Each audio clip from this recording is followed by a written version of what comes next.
What you're about to see is a real-life story, taken from the files of the police racket and bunco squads, business protective associations, and similar sources all over the country. It is intended to expose the confidence game, the carefully worked-out frauds by which confidence men take more money each year from the American public than all the bank robbers and thugs with their violence. Captain Braddock. Captain Braddock. Ready. The case you're about to witness is a prime example of how certain parasites of society prey on the unsuspecting. I call it the case of the expensive tumble. It started the day Eddie Hunter walked into my office. Eddie was about 17, nice looking and extremely nervous.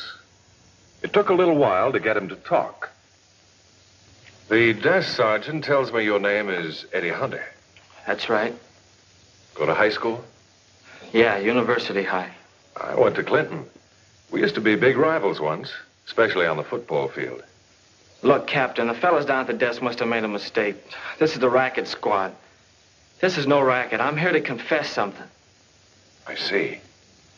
You know, the boys downstairs usually know what they're doing, so suppose you tell me about it. Well, I should have come here before, I guess. But I was scared to. Scared for myself, I mean. All this time, Dad's been practically killing himself for something I owe. Something I did 3 or 4 months ago. Eddie, breakfast. Coming, Mom. More coffee, dear? Thanks, Mother. Hi, Mom. Hi, Dad. Hello, son. Not so fast. There's more where that came from. I'm a growing boy, Mom. How's the newspaper route? Oh, swell, Dad. Well, the boss said I could take on 35 more deliveries if I wanted them. That's fine. He must like your work. The boss and me, we're just like that. Keep you awfully busy, son, with your studies and all. Not the way I got it figured, Pop. Why, I could take 50 more deliveries. Maybe even 75. But you couldn't, dear. You don't get home until after 7 now. And I get home even earlier. All I need is a car. A car? Yeah, I got one all picked out. Down at Mr. Harrington's used car lot. It's kind of old and full of rattles, but it's got a swell motor, Pop. And it's only $25 down. I could pay it off inside of a year easy. Eddie, no. I don't think you should. Well, why not, Pop? I agree with Dad. A car is a pretty big responsibility. Oh, heck, I'm old enough for responsibilities, Mom. The payments would be a cinch. And look, if I had a car, I'd be able to make enough so that I could put something away for college. Let's forget it for a while. There'll be money enough somehow when you're ready for college. Well, what's wrong with me having a car? It isn't safe, dear. What do you mean, safe? I've never had an accident. Your mother means safe in other ways, son. I don't get it. It's the trouble you had with the police, dear. You can't. That was a couple of years ago, Mom. Besides, my probationary period's been over for months now. I know, but with a car, you're liable to get a ticket for speeding or anything. Wouldn't look good on your record. I was just a kid when all that other stuff happened. They wouldn't hold that against me now. Maybe they wouldn't, dear, but I don't think it would be worth the chance. We'd be worried. You could understand Mr. and Mrs. Hunter's concern for Eddie.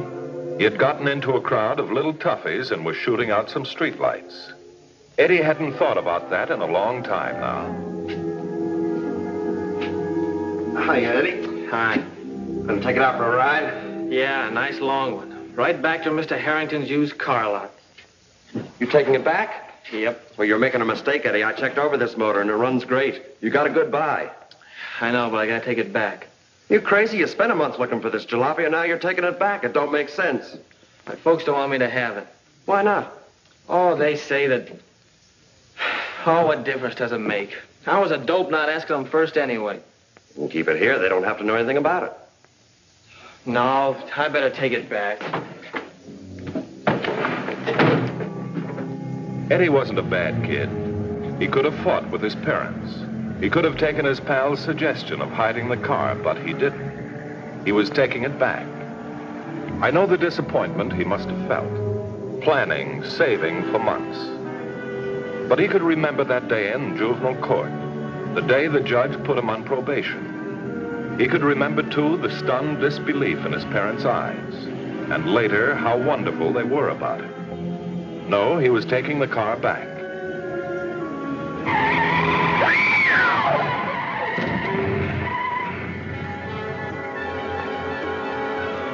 Oh, Mother! Mother.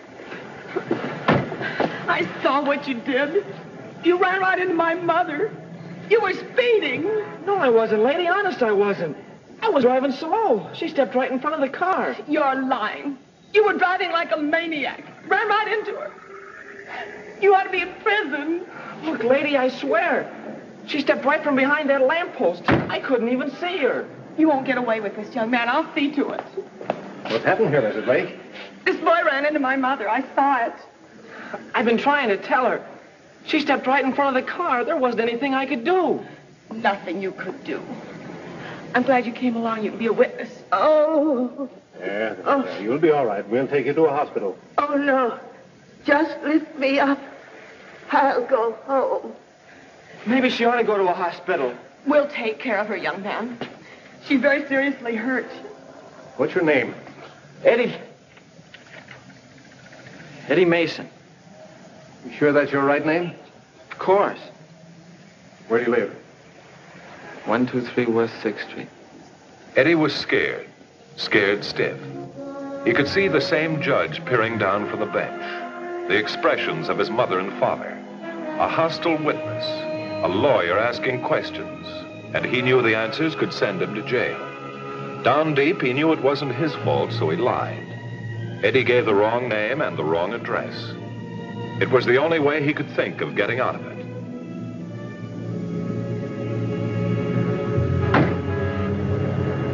A few minutes later, he returned the car to the used car lot. Thanks, dear. Eddie. What do you want? Why, what's the matter, Edward? Nothing's the matter. Why? That tone, Edward. You don't have to talk to your mother that way. I'm talking all right. Eddie, you're acting very strange. What's happened? Nothing's happened. What are you asking so many questions for? Eddie, please. Was it the test you took today? No, I did all right on the test. It's about the car, isn't it, Eddie? Car? What about the car? Well, we knew you were disappointed this morning. Your mother and I had a long talk about it. Oh, it's okay. Well, we were a little hasty, dear. After all, just because you made a mistake a couple of years ago is no reason why we should deny you something you really want and need. Oh, I forgot all about it. Are you sure you did, son? I don't need it. I don't want it. Now, let's forget about it. Mom, What is it, Eddie? Nothing. Nothing at all. He wasn't the same boy after that. He kept on seeing that little old lady lying in the street. He relived that accident 1,000 times a day. He saw it when he was walking, working, at school. The picture never left him. He went home only when he had to sleep and eat. His parents tried to question him, but Eddie wasn't talking. A week passed, and Eddie relaxed a little. Not a word about his accident. He thought maybe he was getting away with it. There he is. Just a moment, Mrs. Blake. I'll take care of this. Could I see you someplace else later? You'll see us right now, young man. Where are your parents? Who is it, Eddie? Mom, Are you this boy's mother? Yes. What's the matter? What seems to be the trouble? I'm Mr. Hunter. We're going to put this boy of yours in prison. Eddie. You'd better explain. About 10 days ago, your son was turning a corner at 18th and Spruce and knocked down a woman named Mrs. Edwards, this lady's mother. Knocked down? Yes. Speeding and reckless driving. My poor mother didn't have a chance. Eddie, why didn't you tell us? I couldn't, Mom. I'm afraid there was a very good reason. Your son gave the wrong name and address. The little criminal. We should have turned this over to the police. I don't know why we came here. Please, Mrs. Blake. I'm so shocked I don't know what to say. I have a son of my own, and I can understand how you feel, Mr. Hunter. But nevertheless, maybe Mrs. Blake is right. This isn't a matter for us to handle. It should be decided in court. Oh, just a moment. I think we can discuss this. Eddie, is what this man says true? Yes, Dad, but it wasn't my fault. I swear it wasn't. She walked right in front of the car. That's not true. I wasn't standing 15 feet away. I saw the whole accident. Is the woman in a hospital? No, she recovered consciousness and insisted upon being taken home. For your information, she has a very bad back injury and a partial paralysis. Oh, no. Of course, we'll do everything we can to make it up to her. I told you they'd be generous. We checked on the license plates of the car. That's how we found your boy owned it. Then you had a car all the time. Yes, I bought it just a couple of days before. I was taking it back to the used car lot when the accident happened. Mr. Hunter, you're responsible for your son's actions. It'll cost my mother thousands of dollars before she's well again. Maybe she'll never be well. I think we've shown these people every consideration, too much consideration. This is a matter for a judge, not us. Please, we can arrange something. Of course. We'll find the money someplace. Well, I don't know. Oh, I assure you we'll take care of everything. If you'll just introduce me to Mrs. Edwards, let me have a talk with her, I'm sure we can come to an understanding. I think that'd be all right, don't you, Mrs. Blake? Certainly. Let him come and see for himself. But I still think that boy should be taken to the police. We've got to be charitable. After all, accidents do happen. I'm sure we can come to some understanding, Mr. Hunter. Call the office and tell them I'll be late. Yes, Eddie was in plenty of trouble.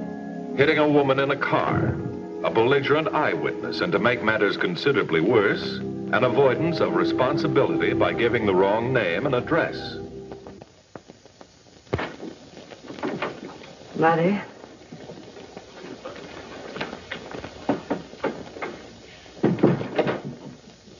Your son did this.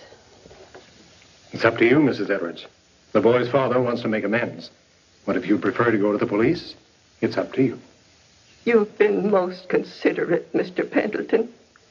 I don't wish to prosecute, but all these doctor bills and my job at the library, I don't know if I'll ever be able to work again.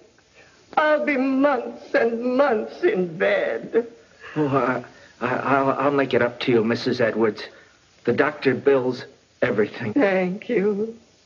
You've been most kind, Mr. Pendleton. I owe you so much. Oh, don't give it another thought, Mrs. Edwards. You owe me nothing. I'll take you to your room, Mother. Oh, I had no idea it'd be so much. Would have been a great deal more if she'd taken my advice and gone to the hospital. Yes, I suppose so. Well, I'm perfectly willing to do anything that's fair, but, well, I'm a man of modest means. As you could see, Mr. Hunter, Mrs. Blake has been quite insistent about taking this matter to the police. If you could raise a few $1,000s for expenses so far and say, $30 a week until the old lady can move around again, I'm certain Mrs. Blake won't cause you any trouble. Well, I'll see what I can do, Mr. Pendleton. Good. Oh, I suggest that you handle the financial details quickly. Mrs. Blake is not an easy woman to deal with. Well, I'll see you the first thing in the morning. Fine.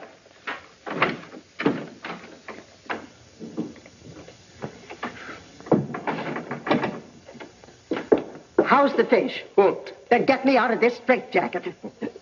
How much is he good for? $3,000 and $30 a week. Oh. Hey, that makes 3 of them paying off.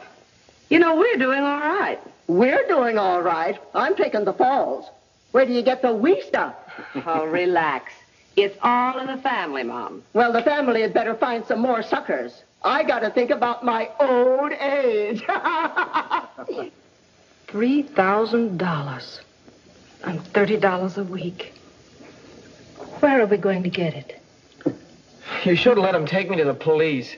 We couldn't do that, Eddie. We'll make out all right. But, dear, you can't. All that money. I talked to the bank. They'll give me another mortgage on the house. But $30 a week. Well, how can we spare that out of your salary? I'll just have to do extra work. I should pay the money. Look, I can quit school, get a full-time job. You're going to finish school. Please, Dad. You heard me, Eddie. You're going to finish school. You're going to make something of yourself. Mr. Hunter took on another job the next day. That meant working every night. $30 a week was a lot of money, and Mr. Hunter never was a big money maker. Better come to bed, dear. I can't, not right now. I'll be finished in an hour or so. But it can wait until tomorrow. It's 2 o'clock in the morning. 2 o'clock. Usually it was 5 o'clock in the morning before he grabbed a few winks of sleep. Days ran into nights, weeks of them, months of them, with Eddie standing by, wanting to help, wanting terribly to help. But his dad insisted on carrying the burden alone. And once a week, on the dot, Mr. Hunter paid a visit to the little old lady with an envelope containing $30, the most difficult money Hunter ever earned in his life. The pace was too much. No man could keep it up. It got Hunter. The doctor's diagnosis was exhaustion. Mr. Hunter had to spend at least 2 weeks at home resting. When 2 weeks passed and the little old lady didn't get the white envelopes, along came Mr. Pendleton to find out what was the matter. Mr. Hunter, the last thing in the world I want is to make trouble for you. But Mrs. Edwards has actually taken a slight turn for the worse and needs extra medical care. I can't seem to make Mrs. Blake understand that you're ill. She's threatening to go to the police again. Thank you, Mr. Pendleton. I understand. You can tell Mrs. Edwards I'm going to work again tomorrow. No, Dad, you can't. I'm going to work tomorrow. It was then that Eddie decided to come to the police and tell his story. Is that the whole story, Eddie? That's all of it, Captain. I couldn't let him go on. He was killing himself for me. Days and nights, working his heart out, trying to pay my debts. You can do what you want to me because it was my fault. I just want them to leave Dad alone. Okay, Eddie, you can go home now. You mean you're not going to arrest me? I don't think so. But I tell you, I ran her down. Why don't you leave it to me, Eddie? And tell your dad I'll drop around to talk to him. One thing is for sure, Mom. Hunter's washed up as a sucker. He looks like he's ready to pass out of the picture any minute. Oh, so what? We got 2 more on the hook. Yeah, but they're petering out, too. We've skimmed the cream off. We better blow this bird before we wear out our welcome. All you want to do is move. Why, we haven't even hit pay dirt in this town. I've got a hunch. Oh, you and your hunches. Ronnie, darling, line up another prospect. Some woman recently divorced was loaded with alimony. And don't forget, I've got to lay up a little for my old age. Want us, Captain? Yes, I do. I have reason to believe that the Barkis family is paying a little visit to our bailiwick. The Barkis family? Or 3 people who work very much in their pattern. Last I heard of the Barkises, they were operating around Cleveland. I just talked to Cleveland. The department there is sending us all the data they have on them. Now, here's their address. I want you to put the house and its occupants under 24-hour surveillance. If we don't arouse their suspicions... They might pull a trick right under our noses. At any rate, I want definite proof that the old woman is not confined to a wheelchair with a bad back, as she now pretends. Surefire evidence, like I got you in the Maloney case? Just like that, only better. All right, fellas, get with it. Thank you for coming in, Miss Volding. Won't you be seated? Thank you, Captain. You sent for us, Captain? Hello, Eddie. Mr. Hunter? Eddie shouldn't have told you. I was taking care of everything. He shouldn't have come. Eddie did the right thing, Mr. Hunter. I thought you might like to see a little moving picture. Moving picture? Yes, the show starts as soon as our guests of honor arrive. Won't you be seated? Eddie? Mr. Hunter? Maybe a little explanation for this treatment might be in order, don't you think, Captain? Especially for this treatment of my mother. She's in no condition to be brought here. You know that. I apologize for the police department. But I thought as long as you're going to spend some time as our guests, we should make some effort to entertain you. Please be seated.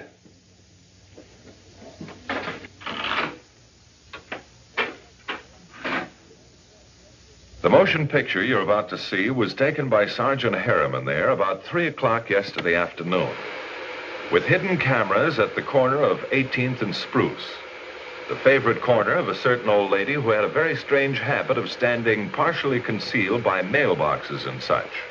As the unsuspecting motorist, one previously selected for the shakedown, approached to turn the corner, the old lady would dart off the curb into the path of the unsuspecting driver. As the motorist ran to the old woman's aid, a second member of the gang appeared to set their victim up. At this point, the third actor in the little drama would make his appearance. His role was that of mediator. He usually posed as an attorney or business advisor and friend of the family. Getting the name and the address of the motorist was an easy matter, and another name was added to their sucker list. The next scene is a direct recording.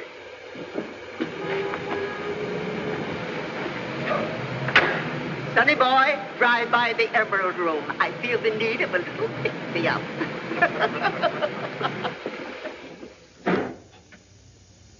Me and my hunches. An excellent job of camera work, Sergeant. I'm sure the department will vote it an Oscar. And a most convincing performance by the cast. Only one thing bothers me, though. How an old woman confined to a wheelchair with a paralyzed back could be so active. Unless she happened to be an ex-circus acrobat by the name of Fay Barkus, who knew how to take falls without getting hurt. Let me see that thing. Hey, I was a pretty good-looking number in those days, wasn't I? You're still good-looking. Clever, too. And an excellent actress. Thank you. And now would you mind helping me out of this straitjacket? I'm afraid that's out of my department. The boys downstairs will take over from here on. Oh, aren't you forgetting something? You keep it as a little memento. Something to remember it by. Thank you. Incredible. I didn't even hurt her. It was all a frame-up. The biggest mistake you made, Eddie, was not reporting the accident to the police immediately. Yeah, it would have saved a lot of unhappiness. It cost me nearly $4,000. Well, fortunately, the old gal is saving for a rainy day. She has a sizable bank account, which we've attached, and we may be able to get your money back for you. Wow. Oh, thank you very much, Captain Braddock. That's my job. It goes double for me, Captain. It's all right, Eddie. Bye. Bye. Goodbye. Thank you for coming in, Miss Folding. We need witnesses. I'll call you. Thank you very much, Captain Braddock. Remember, drive carefully. But if you are in an accident, don't leave the scene of the accident. If anyone is injured, get medical assistance immediately. Report all accidents to the police. Otherwise, this could happen to you. I'm closing this case now. Or rather, the courts will. But there'll be others, because that's the way the world is built. Remember, there are people who can slap you on the back with one hand and pick your pocket with the other. And it could happen to you.